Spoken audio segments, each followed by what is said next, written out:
You're heading south of the Mason-Dixon. This is the Week in Review at the Abbeville Institute. Here is your host, Brian McClanahan. Welcome back to the Week in Review at the Abbeville Institute. This is your host, Brian McClanahan, and this is episode 84, covering the week of August 7th through August 11, 2017. Glad to have you back on the program. Glad to be here. Before we get started, just want to remind you that we do exist on your generous contributions alone, so if you like this podcast, you like the website, you like our conferences, please consider making a tax-deductible contribution to the Abbeville Institute. You can find all the ways to do that at abbevilleinstitute.org. At the top of the page, you click on support, and it'll have memberships for individuals, also other planned giving options and memberships for businesses.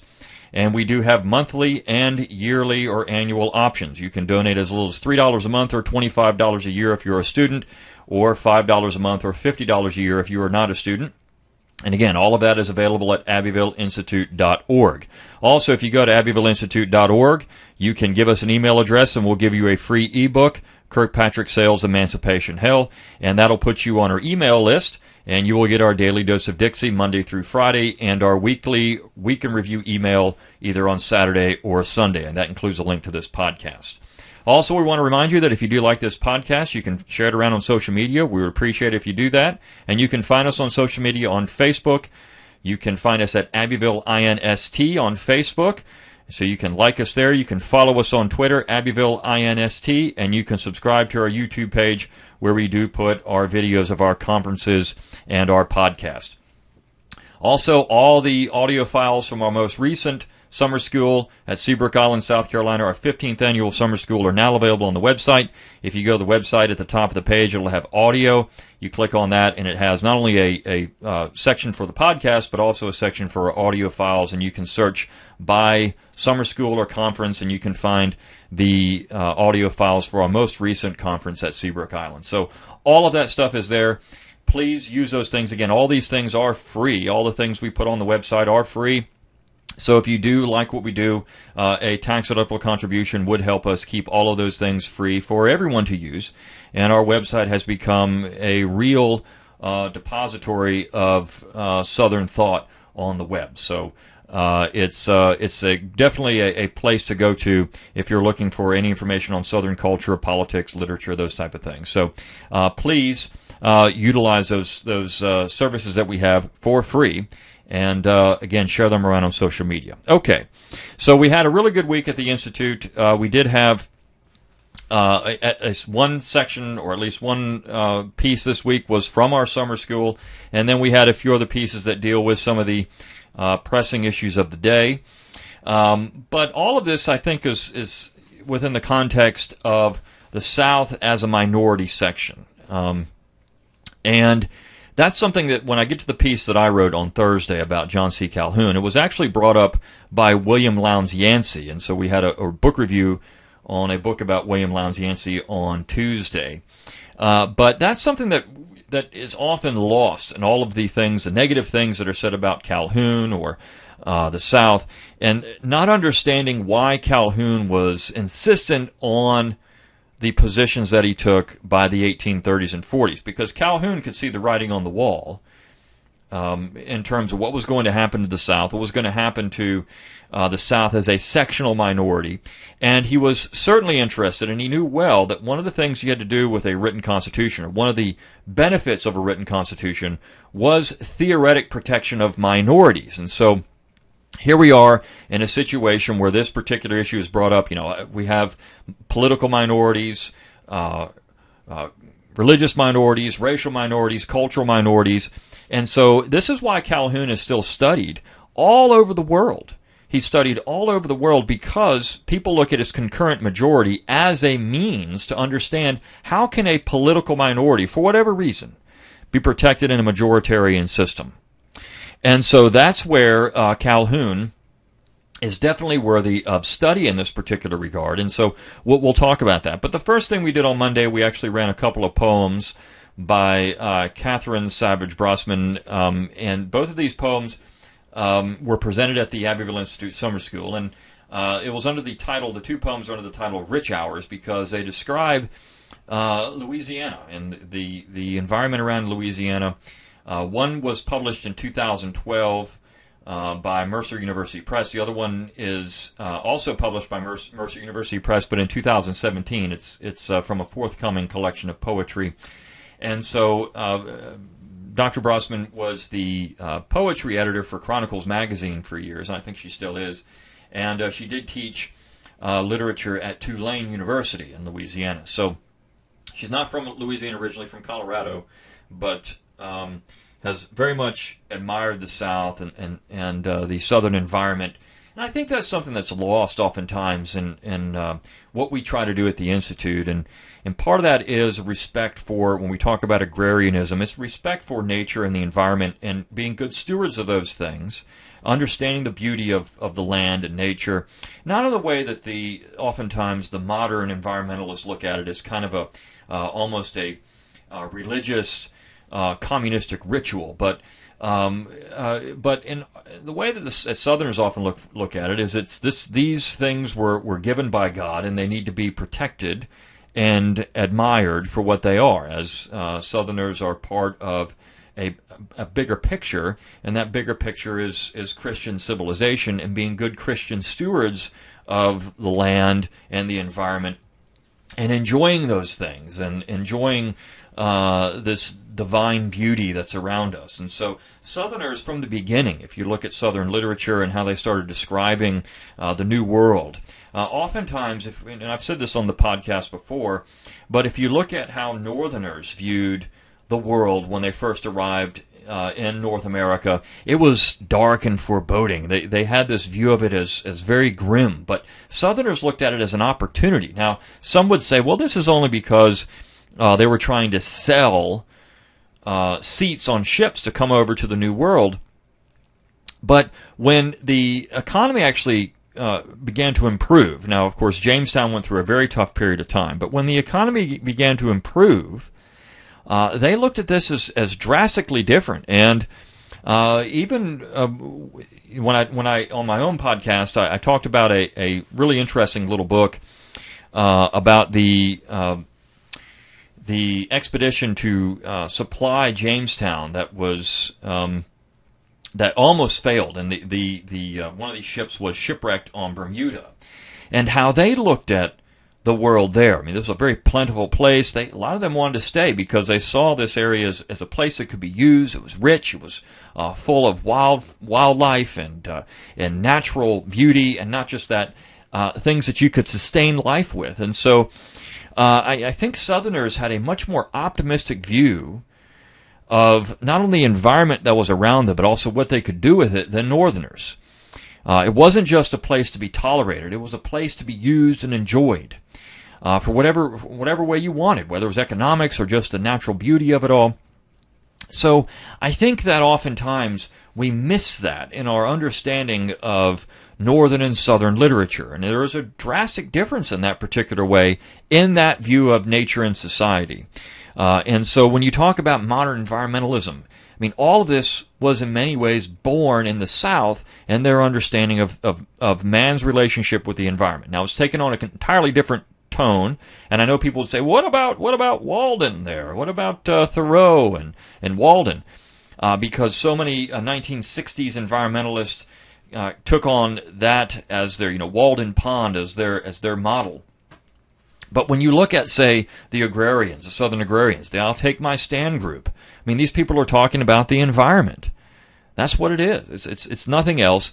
And so I think that understanding literature through as a medium for that in the South is very important to do. And that's why we like having, when we do our conferences, when we do our summer school, we like having that particular perspective as well when it comes to literature, to have that element to it, because that's an important component of Southern culture. You can't really have a vibrant culture without a vibrant literature. And Southerners have good stories to tell. And so this is why oftentimes Southern literature is superior to anything else that any other section has produced. It's also why Southern music is better, because Southerners have a story to tell. And so we forget that at our own peril. But as Southerners who are consciously have a Southern identity, that identity often comes from a culture. You have to have that as the root for that. And we've talked about that a lot on the podcast. So literature feeds that, and also our relationship with the environment and how we use those things. It feeds that part of that identity. So it's important to understand that, and I think Dr. Brossman does a good job with that. So on Tuesday we ran a book review of the book was William Lowndes Yancey and the Coming of the Civil War by Eric Walther. This book was actually published about a decade ago, and the review was by Jonathan White, who is a colonel in the U.S. Army, but also has a PhD in history from the University of Alabama, and so he is someone who is dedicated to our mission to explore what's true and valuable in the Southern tradition. And so he wrote this little review of Yancey. He actually wrote his dissertation was on voting patterns in Alabama in 1860. And so he's very much an expert on the political climate of Alabama on the eve of the war. And so he was well equipped to write this review. And one of the things he points out in this review is that the book doesn't necessarily contain enough of Yancey's own words. And I think that's something, if you're a young academic listening to this, make sure if you want to do something like this, write a biography, we're going and look at a political figure, make sure you include as much of their own words as possible. You don't want to sound like, you don't want to blur the lines between your thoughts and their thoughts, but it's important to show these people for what they thought and what they were. And not try to paraphrase everything. And there's a school of thought that says, well, you don't want to have large block quotes because people don't read them. And there is something to that. I know Forrest McDonald was told a colleague of mine one time when he had a paper that he had too many block quotes and nobody's going to read it. They'll just skim over it. Get rid of all that stuff and paraphrase everything. And if you go back and look at McDonald's works, there's not a whole lot of direct quotations in there, big block quotes. He does a lot of shorter quotations and some paraphrasing, which does, I think in some ways, if you're trying to write a narrative that is readable, that's something that you want to do. However, sometimes large passages do help tell the story, and particularly when you're trying to get a point across, to put it in their own words, to help them understand what they were saying and how they were saying it. And so that was Dr. White's point, or Colonel White's point, is that there wasn't enough of Yancey's own words. Now, there's one really interesting quote that he gave from Yancey from a September 25, 1860 speech. So this is on the eve of the 1860 presidential election. Lincoln had not yet been elected, but this is what Yancey said about the situation. Now remember, Yancey was called the Patrick Henry of the Confederacy, the man who in some ways single-handedly brought secession to Alabama. But this is what he said in a speaking tour of the northern states. And he was trying to convince people not to elect a Republican president. And this is what he said, quote, "My friends, there was one issue before you, and to all sensible men but one issue, and but two sides of that issue. The slavery question is but one of the symbols of that issue. The commercial question is but one of the symbols of that issue. The Union question is but one of the symbols. The only issue before this country in this canvass is the integrity and the safety of the Constitution. He is a true Union man who intends to stand by that Constitution with all its checks and balances. He is a disunion man who means to destroy one single letter of that sacred instrument. Majorities need no protection save their own power. But how is it with the South? How is it with the minority of the country, the minority states of the government? Minorities, gentlemen, are the true friends of our Constitution, because that Constitution is their shield and their protection against the unchecked and unlicensed will of the majority. Hence, it is that my section of the South stands by that Constitution. You hear much said there about the Constitution, about its strict construction, about the rigid enforcement of its checks and its balances in favor of the minorities, because to them it is a thing of life and death." So here he's bringing up a point, and this is Calhoun's point, also in the concurrent majority. There is a written Constitution is there to protect minorities from abuse by the majority. This is why you have essentially the codified powers of the document are there to ensure that political minorities are not abused. Majorities, as Yancey says, they need no protection. The only protection is that they have the power. But minorities can be abused in this situation because we have essentially a tyranny majority at that point. I mean, so Yancey's point was, well, here we are in the South. We are now a political minority, and we need protection from the document. And if we cannot get that protection, then what other option do we have but leaving the Union? And I think this is why you're seeing secession discussed in California, because in some ways, even though they believe themselves to be the political majority, they're really not. I think that for the most part, the quote-unquote red states, which is a stupid designation, but it's one that people recognize, but the so-called red states are the majority. The Republicans control more governorships. So the Democrats, if you just look at a popular majority, of course they have it. The left has it in that way. But California is now being outvoted all the time. And so the question is, how can those minorities, how can that political minority protect itself? And I think they're saying, well, we have to leave. We have to get out of the Union in order to protect ourselves. And this is all Yancey is saying. That's all Calhoun was saying. Because he said, look, the right of the minority, if it cannot protect itself, it has to leave, and that will be better for the Union overall. It'll be better for the minority. It'll also be better for the majority, because they don't have to worry about then the minority. The minority has to have a negative. So I'll get into that in a minute when I talk about Calhoun. But Yancey is often misunderstood because he's only viewed as a pro-slavery fire eater. But there was a lot of nuances and interesting parts to Yancey's rhetoric that are often undocumented. And so having a nice biography of Yancey is important. Perhaps one needs to be written again. This one was 2006. But maybe an updated version, a decade, usually about every 20, 30 years, people will write. If it's not Thomas Jefferson or James Madison or George Washington or Abraham Lincoln, I mean, they can get a biography every year. But some of these other political figures could have one every decade or every 2 decades. And so perhaps it's time for someone to give a look to all the fire eaters, not just William Yancey, but also Robert Barnwell Red and some of the others that were important to the coming of the war in the South and the things that we're saying. And of course, these people often had a lot of attention paid to them by the blundering generation school because they thought these people blundered into the war that could have been avoided. But it's good to have a biography of Yancey, and I think that Colonel White was definitely equipped to do this. On Wednesday, we ran a piece entitled Archie Who, and this is kind of a reprieve from the political stuff, but this piece is interesting because now Archie Manning has come out against the Mississippi flag. And of course, Archie Manning made his name playing football for the University of Mississippi and then later professional football in New Orleans, but he's definitely from a Southern family. He's directly descended from a Confederate soldier. So Archie Manning coming out and saying, well, I think we need to change the flag. Also, one of the, was it the granddaughter of John Stennis is now saying we need to have a new state flag so that even though 65% of the people think the flag is fine, we need to have a new flag because of 35% of the people. Now, this is an interesting position because we're talking about minorities and political minorities and how those minorities should be protected. So in this particular way, Calhoun's concurrent majority could come into play here. I mean, we have something that's for the good of all, we have a majoritarian system. I mean, what kind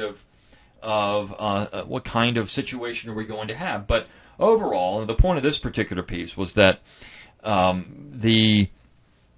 Archie Manning coming out in favor of taking down the flag is just another popular figure or celebrity saying we need to do something about a Confederate symbol. They're piling on, and Archie Manning not understanding his own family history and where he comes from, and of course all the people that supported Archie Manning at the University of Mississippi. As Paul Yarborough said, who wrote the piece, I can't help but feel sorry for Archie Manning. He seemed to have lived his life in a dignified way with always a special remembrance of the roots he had had and the gentle down-home sleepy Delta town he was reared in. But I assume he has traded in his roots for new downtown friends. So long, Archie. We knew you when you were who, right? So before Archie Manning became anything, he's turning his back on the people of Mississippi. And that's unfortunate because this is happening all over the South. And it's going to continue to happen if people don't understand their own history and why they should be proud of their ancestors, Southerners going back to the 17th century. Not just this 4-year period of the war, but Southerners going back before that point. And this is what we try to do at the Institute. We try to explain the entirety of Southern history, not just the 4-year period of the war, what everyone thinks that's Southern history right there, 4 years. No, it's history dating back to 1607. In fact, if you want to take it back further than that, you could say 1565. The first permanent European settlement in North America was St. Augustine in Spanish Florida. And so there was a definite influence there, Spanish influence in Florida. And so that was part of it as well. So it's a 400-year history of Southern history, and Spanish Florida is certainly part of that. Now, the Thursday piece was written by yours truly. It's entitled Calhoun the Marxist, with a question mark, and that's because there was a piece that was published in the Federalist by John Daniel Davidson, where he said that Calhoun, the Confederacy, wrote the blueprints for the modern bureaucratic centralized state. And so my point was the neoconservatives can't figure out why they don't like the South. They just don't like it. If it's Victor Davis Hanson, he's bashing sanctuary cities and California secession because that's bringing up the old South. For Davison, he's saying, well, no, they're creating the modern progressive state. Centralization is the Confederate legacy. So which one is it? Is it decentralization or centralization? They can't figure out why not to like the South. They just don't like it. So I've already talked about Hanson before on this particular podcast, but Davidson, I think, was the one that is more problematic. I mean, you can look at Hanson and say, well, this guy's just a Straussian Lincolnite. He loves strong central authority. But Davidson, by coming out and saying, no, the Confederacy is all for centralization. It's the Confederacy that won. And so I don't think he ever read Calhoun. I don't think he ever read Calhoun one time. He called, Calhoun, he's using Harry Jaffa, who's just a ridiculous junk historian, for to defend his positions. And Jaffa has already been destroyed by Mel Bradford. But he's using Jaffa's quotes to show that Calhoun was, somehow the precursor to Marx. And he cites a piece that was in the USA Today by a Lincolnite scholar, claiming that the Confederacy, quote, centralized political authority in ways that made a hash of states' rights, nationalized industries in ways historians have compared to state socialism, and imposed the first compulsory national draft in American history. Now, I say in this piece, some of this is true, but there's an important part of the story that this historian, I'm not going to use his name, leaves out. First of all, states' rights is often blamed for the defeat of the Confederacy. And so how can you say that centralization worked? It didn't in the South. I mean, whereas Lincoln's regime was able to centralize authority there and trample all over the Constitution, the Confederacy was violating the Constitution as well, but the states stood up to it oftentimes. As I point out, state courts routinely defied Confederate law, even going so far as to issue writs of habeas corpus after it was suspended by the central government. Now, is that centralization? No. In fact, the Confederate Congress never even put their federal court system into place. The state courts handled everything, so the states openly defied the central government all the time.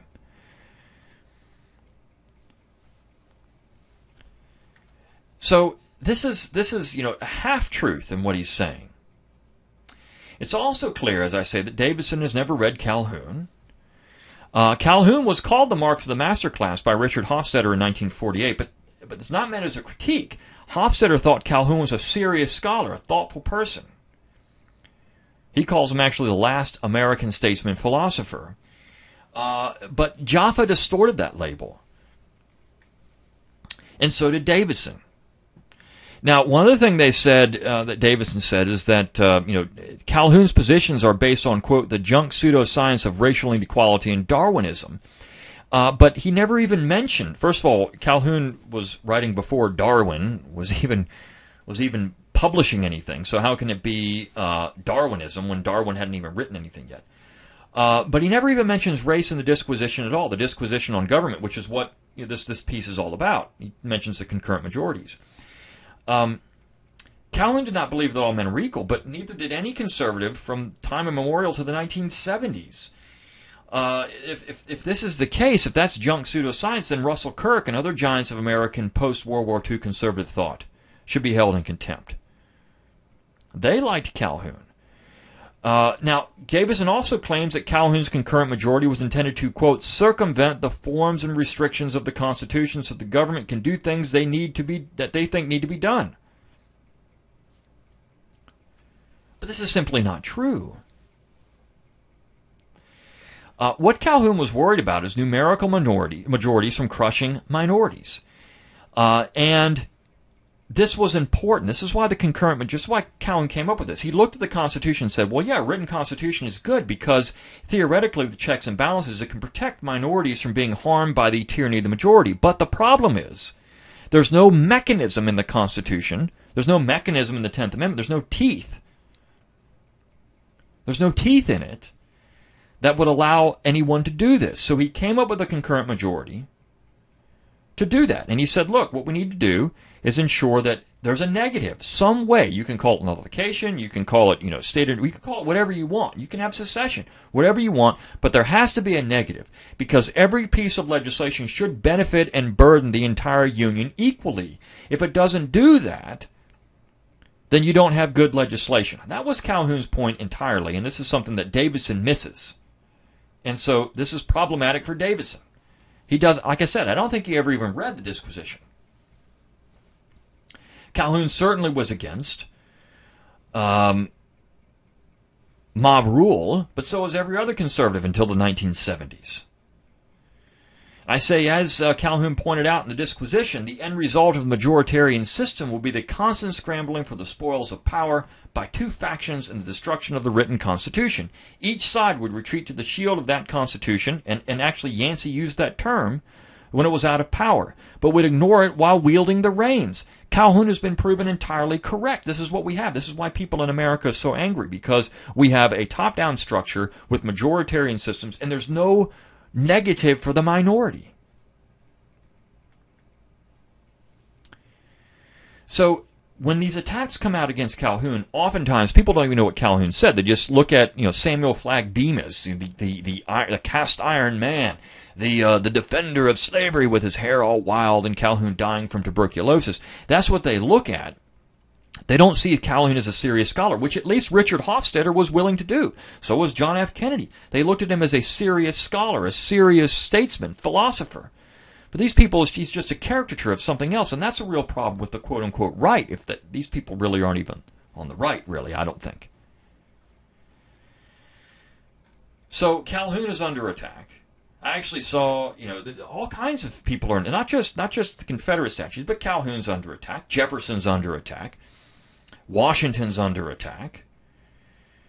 20th century Southern figures are under attack. I mean, that's easy. This again, it's a low-hanging fruit, but where do you stop? And of course, as a minister in New Orleans pointed out, after the Jefferson Davis and Robert E. Lee statue came down, of course, that was going to solve all the problems in New Orleans, but obviously it didn't. The murder rate still continues to climb. They just had all this flooding, but I sure am glad they spent all that time and money getting rid of a couple statues. This is how silly this whole thing is, but this is the political climate in which we live. Now, the last piece of the week was actually an interesting piece. It was written by Norman Black, and the title is Lincoln, Crony Capitalism, and Populism. And what Norman is trying to do is connect the dots between Lincoln and these other things. Lincoln being really involved in creating a crony capitalist system, a state capitalism system that benefits the few, while the many, what the great sociologist William Graham Sumner said was the forgotten man. While they get squeezed, you've got the rich benefiting from the government, you've got the poor benefiting from the government, and you've got everybody in the middle that's getting squeezed by it. And so he's looking at populism here, and he's trying to connect this, with agrarianism, which it really was. And I think one of the things that you can say about populism, again, an unrepresented part of Southern history, 20th century Southern history needs to be studied in more detail. But one of the things about populism, and you look at it, and the origins of that, it very much comes out of the Southern agrarian tradition. And I think, Western populists, they realized after the war was over, they cut a bad deal. These Midwestern and Western populists who were interested in agrarianism understood that the New England, the deep North, the Northern industrialists were not their allies. Their real allies were actually in the South. And this is something Calhoun pointed out years before the war. He said, look, if we don't start trying to court these people in the Midwest, we're going to lose. But they're our natural allies. They're farmers like us. Farmers need to stick together against the New England, merchant class.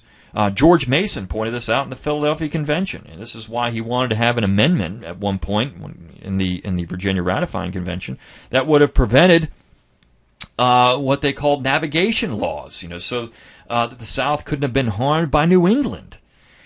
And this is an important part of this, and so I think Norman did a pretty good job here connecting all the dots between populism and, of course, agrarianism and where this comes from. And, of course, Lincoln's crony capitalist system, the Hamiltonian system, that's Hamilton won. I mean, to say the South was somehow, the precursor to the modern bureaucratic state is just silly. That would be Hamilton.